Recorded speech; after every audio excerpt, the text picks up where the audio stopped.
These are some of the headlines we're discussing in today's rundown of all the latest Manchester United news and transfer news. So we've got multi-club direction. So Manchester United are sending some youth players to Lausanne in what could be the start of a multi-club direction under INEOS. We've got news of contract extensions. Manchester United will need to make a significant departure if they want to buy Eze. Transfer news including Goretzka and Leroy Sané. We've got some injury updates. Ten Hag is clinging on to his job. Plus, INEOS continue their cost-cutting ways as Sir Alex Ferguson becomes their latest victim. All this, plus all the latest Manchester United news and transfer news that will keep you right up to date with everything. Welcome to Man United Review. My name's Jamie. Before we get into it, please smash a like on the video. And let's jump straight into it. So, let's kick off with the talk of the multi-club ownership. So, United have struck an agreement with Sir Jim Ratcliffe-owned FC Lausanne Sport that will see Habib Oguneye, Jack Kingdom and Ethan William train with the Swiss club this week. They flew to Switzerland on Monday morning. All three 18-year-olds are making strong progress in the academy and have been rewarded with the chance to gain experience with a senior squad. So I think that's a really good thing for United in the academy, because obviously you've got to remember that United do introduce youth players into the first team. I'd imagine sometimes when we're doing like training games or 11v11s, if we need to supplement some players into the squad, they'll bring through some of the reserve players to play in the first team, to give them some experience and give them some kind of reward for their hard works and things like that as well. But obviously there's only so many players that you can introduce at a time. So having this kind of thing where we can send players to another club for them to go into the first team and integrate and get some experience at kind of doing that, I'm all for. And I remember when INEOS first came in, it was one of Sir Jim's kind of directions that we wanted to go down, is have this kind of multi-club ownership where we can loan players to other clubs that are owned by INEOS and develop them and maybe even sign young players for those clubs, develop them there, and then United will sign them and stuff. Obviously, the UEFA rules are a bit of a nightmare because obviously we've seen the downside of that with Todibo this summer, where we're not allowed to sign clubs directly if we're in the same competition. But doing it with at Lausanne, who are not a direct or in direct competition with us at the moment, is a fair shout. So I'm actually all for that. I like the idea of doing that, getting the academy players away to gain some experience, train with first team, get some kind of first team exposure. I'm all for. Let me know what you think about that in the comments.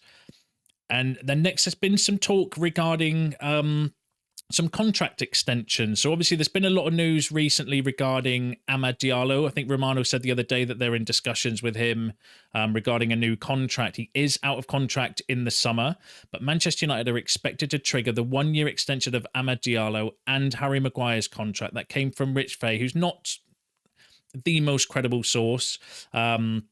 But it would make sense, definitely with Diallo. We have heard the Diallo story before where they're looking to do the +1 option on his contract, which gives United more time to negotiate a new contract with him, which I'm certainly all for. The Harry Maguire one's a little bit odd because he's out of contract in the summer.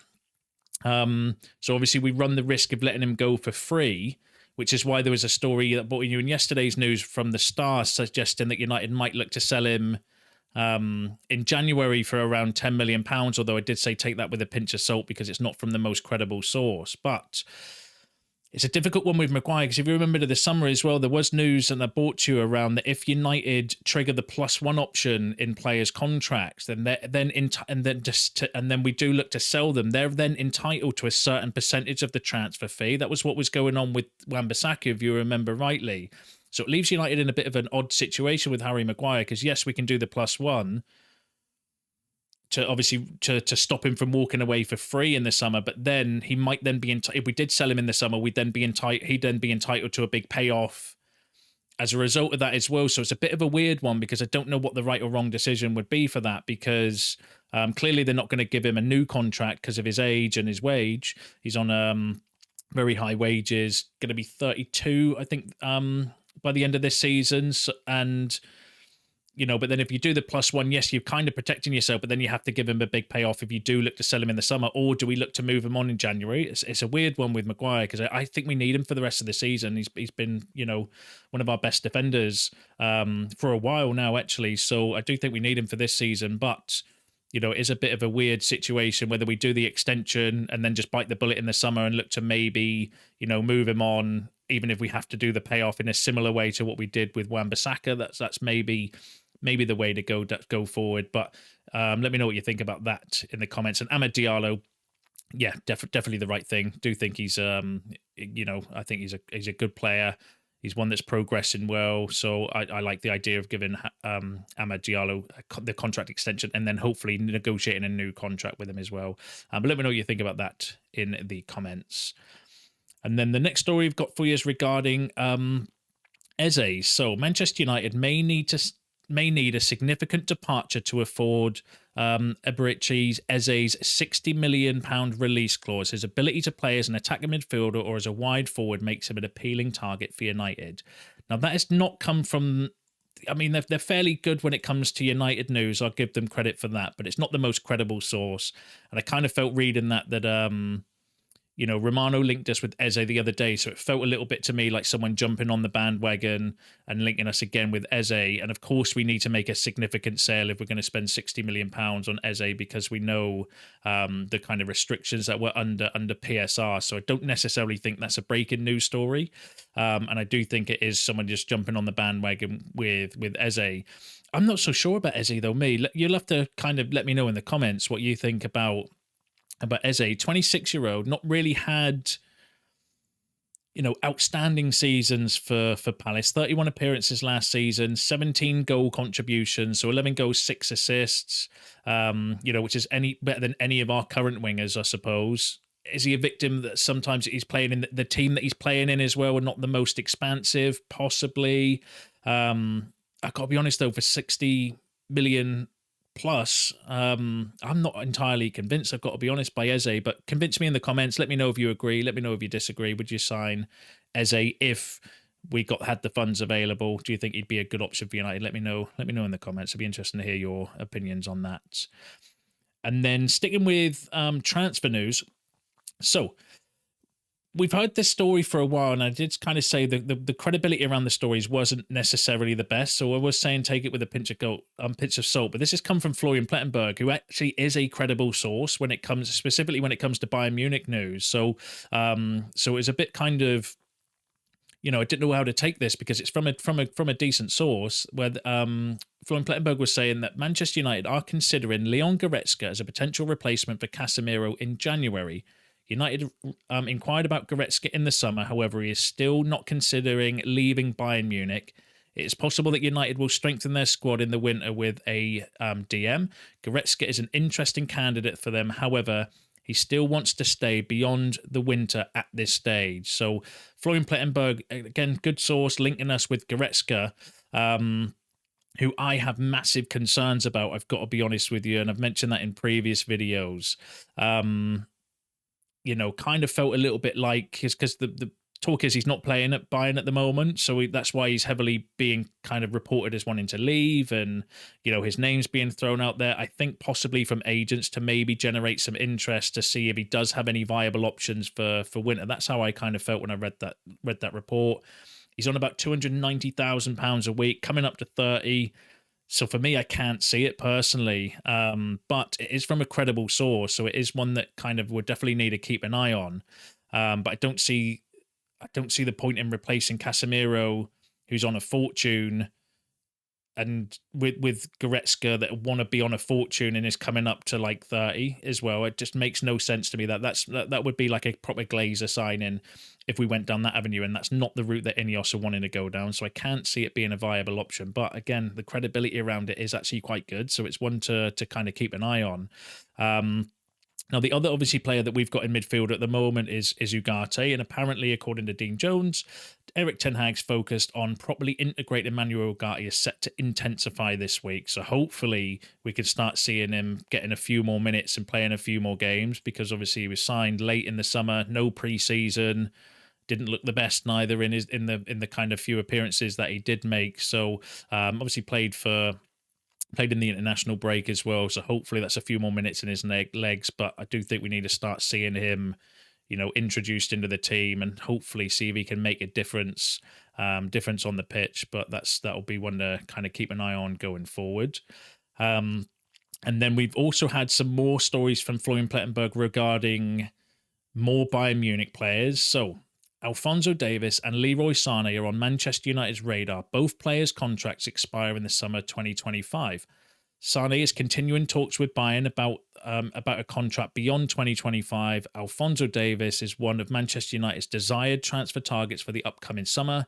They have already gathered information, but they don't consider their chances to be very high. As of now, he could leave on a free transfer. Now, Davies is one that absolutely I would take at United. 23 years old, one of the most exciting young left backs around at the moment, in my opinion. But he wants to go to Real Madrid. It's a similar situation to, Lenny Yoro in a way where Lenny Yoro was always favourite to go to Real Madrid. Obviously, we did swoop in and get that one done. But I think the fact that he is out of contract and apparently he's already got an agreement or a deal done with Real Madrid suggests to me that that's not necessarily a viable option, although United could go in and maybe swoop and steal him. But I think if it was a fee involved, then I would be more kind of optimistic. Like it was with Yoro, we outbid Real Madrid for it because he wasn't out of contract. What Real Madrid were either wanting to do is get him on a lower price or let him run his contract down so they could get him for free, because that seems to be their business model. But Davies is a bit different because he's already in his last year of his contract. So I can see him going to Real Madrid personally, although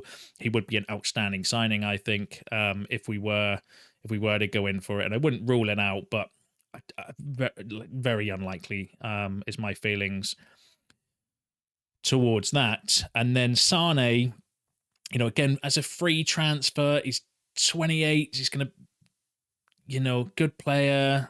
Obviously, there's the City connection there as well. Got Premier League experience.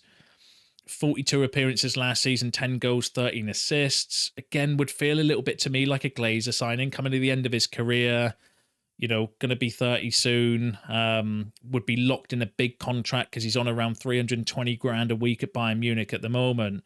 So while I think he would be a good player, someone with experience, would definitely do a good job for United, can play on both flanks. Really excited. I like Leroy Sané as a player. But these are the sort of signings we're trying to come away from. Again, when I kind of read the report, I was kind of like, well, these just feel a little bit like Glazer signings to me. The sort of players coming towards the end of their career on big wages, coming to United for a last payday. And that's what we're trying to break away from. And it just feels like with those signings, like Goretzka and Sané, for example, if they were Real Madrid players, it would be a Glazer. It would be a Glazer move because high wages, coming towards the end of their career, and hopefully. So while I would take Sané potentially on a free, not for the wage and not because of his age as well, personally. Good profile of player though. But yeah, I think those kind of stories feel a little bit more like agent talks, where Pletigo's been given information from player agents to either get new contracts at Bayern Munich or generate views, generate interest to try and get their players decent moves and put them on the kind of pedestal for other clubs to come in and bid for them. That's how it feels to me, although Pletigo is a credible journalist. So, it's a difficult one to read that. But personally, I can't see, like, Davis would be an interesting one for me out of those, but I can't necessarily see the others coming to United under INEOS. If it was Glazers, then yes, I would say that they're probably viable candidates. But I think INEOS want to go away from that. And they're the sort of signings that we would have made mistakes on in the past, locking a aging player into a massive contract that you can't get rid of, that has no longevity. But let me know what you think about that in the comments. And then we've got some injury updates. So Mason Mount is set to return to training. Shaw and Malasey are not in the running for the Brentford game. That came from Laurie Whitwell, so very credible source. And the Manchester Evening News were also saying that the expectation is that Tyrone Malacia may finally make his return to action for Manchester United this month. That'd be interesting to see how he gets on. He's obviously had a long time out of football. So many question marks around, will he be the same player? That's a massive time to be out for any professional footballer, the amount of time that he's been out. So it'll be interesting to see how he gets on. I mean, I hope he comes back and does well. be a good kind of comeback story if that is the case, considering the severity of his injury and the amount of time that he's been out for. But hopefully, we can see them coming back, but it doesn't help us in the short term. It's still going to be a massive worry, the fullback position, considering Mazraoui potentially might not be there for the Brentford game as well. There were stories yesterday about Johnny Evans potentially playing at left back. He's got options. We'll have to wait and see on that. I don't think the media can pick the team, because you could play Lindelof at left back. He's done that before. You could play Lindelof at right back, Dalot left back. Martinez could play at left back. So there's plenty of different options that they're just not ideal options. So it'll be interesting to see how that develops. But let me know what you think about that in the comments. And then this came from Peter O'Rourke, who, decent source, not the most credible though, was saying that Manchester United will sack Erik ten Hag if the club lose their next 2 games against Brentford and Fenerbahce. Sources say the Dutchman is clinging on to his job. I think that's obvious. Personally, I don't necessarily think that's breaking news. I think at the moment, he's massively under pressure because of the start of the season we've had, and also the end of the season that we had last season as well. I kind of often forget that when thinking regarding Erik ten Hag. I do think last season, though, there was a bit of grace given considering the injury situation that we had. But let's not forget we finished 8th and had an absolutely terrible season in the league. Yes, we won the FA Cup, which is always great to win trophies. That's what we're about at United. But the performances in the league were absolutely horrific as well. So it's not just a this season issue. It's just this season there aren't as many excuses as there were last season. So I do think he's on it's already reported, he's on thin ice.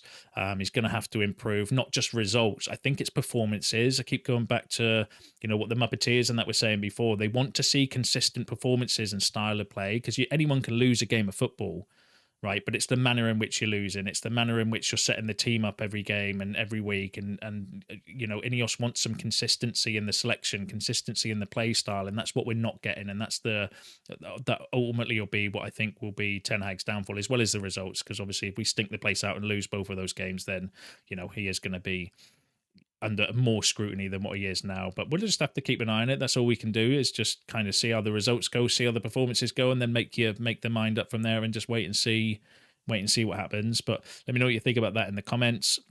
And then the final story is regarding Sir Alex Ferguson. So INEOS continue the cost-cutting drive by cutting multi-million-pound annual payment to Sir Alex Ferguson, who will cease to be a global ambassador for the club at the end of the season.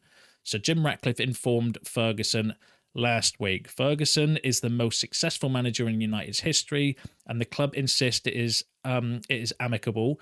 Ferguson will remain a non-executive director on the ceremonial football board, but his paid ambassador role ceases at the end of the season. So Jim Ratcliffe, and INEOS continuing their cost-cutting mission and the latest kind of victim on that is Sir Alex Ferguson. In the report itself, it says INEOS have been exhausting all avenues to reduce costs, and that led them to zoom in on one of the club's commitments to Ferguson. In a face-to-face meeting at Old Trafford, Ratcliffe told Ferguson that the club is seeking to reduce costs and are no longer prepared to sustain his payments. United sources said that the matter had been dealt with amicably, and he will remain a non-executive director of the club and will be welcome to attend games. Now, what do you think about that? Just to put it in perspective, he's on £2.16 million a year is what we're paying Sir Alex Ferguson as the kind of ambassador role.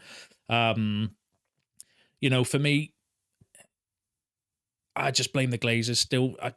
They're the ones that have bled the club dry and left us in an absolute mess to the point where we have to make these sorts of decisions. It's the say, and on the flip side, from INEOS's perspective, it is kind of brutal. But if you're sacking 250 people for cost cutting, and yet you've got £2.16 million going to Ferguson, as much as I love Ferguson, he's massive part of my childhood and adulthood, do you know what I mean, growing up, absolutely idolize him. Can you justify that? Do you know what I mean? And I kind of think that actually you probably can't, not when you're in that position. But again, my kind of anger and everything like that towards this situation just goes towards the Glazers, because they're the ones that have, they're the leeches that have sucked the club dry of all their funding, taken out all of this millions of pounds in dividends, not paying off the debt. We're wasting billions of pounds in interest payments on debt against the club that doesn't need to be there, plus all the dividends and all the other wastage that they've kind of gone through. And that's not even talking about the fees we've paid for players in the past, the wages we're paying players, and all of that kind of wastage. And INEOS have got to come in and kind of clear up that mess. And if part of that is, you know, looking at costs like Sir Alex Ferguson, then it is what it is. I'm sure it's not a decision that they would have just decided to do out of the blue. That would have been something that would have been, you know, quite a big decision, I think, for them to make, considering obviously it's Alex Ferguson. Do you know what I mean? But again, my kind of direction or my anger or whatever, however you kind of call it, all goes towards the Glazers on that one, in my opinion, because they're the ones that have led to this situation. But let me know what you think about that in the comments. Do you think that's the right decision? Are you not really bothered about it? Are you okay with the decision? Like, let me know. I'd be interested to hear what you think about that in the comments. And that is you all up to date with the latest Manchester United news and transfer news. Share your comments below. I enjoy reading them. Don't forget to smash a like on the video on your way out and subscribe to the channel if you are new. And I'll see you in the next one.